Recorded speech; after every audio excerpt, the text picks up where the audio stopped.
ხმალაძის და მისი ძმის კარიერული წინსვლა სრულად უკავშირდება კახა კალაძეს, ესენი მისი გუნდის წევრები იყვნენ, მისი ძმაც დაასაქმეს გაზის ტრანსპორტირების კომპანიაში ხელმძღვანელ თანამდებობაზე, რაც შეეხება მის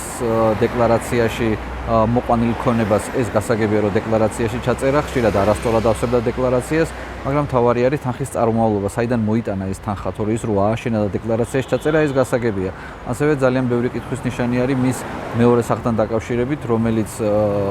დღემდე გაურკვეველი არის, ვის ეკუთვნის რეალურად ეს სახლი და ასევე ბევრი კითხვის ნიშნებია სამშენებლო ნებართვებთან დაკავშირებით, ასე რომ ხმალაძის ეხლა გადადგომა და მისი კერძო სექტორში გადასვლა, ეს რა თქმა უნდა მისი სურვილით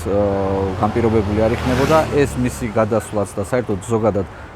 თანამდებობებზე მოხსნა და გადაყვანები ეს უკავშირდება კლანების გაძლიერებას და კლანების შესუსტებას და ახლა შესაბამისად რომელ კლანთან დააგრძელებს თანამშრომლობას ხმალაძე, ეს ჯერ კიდევ დასარკვევია და ამას ძალიან მალე გავიგებთ ხმალაძესთან დაკავშირებით, ხოლო ის რომ ქართულ ოცნებაში ყველაფერი ნორმალურად არ არის, ეს ფაქტობრივად ჩანს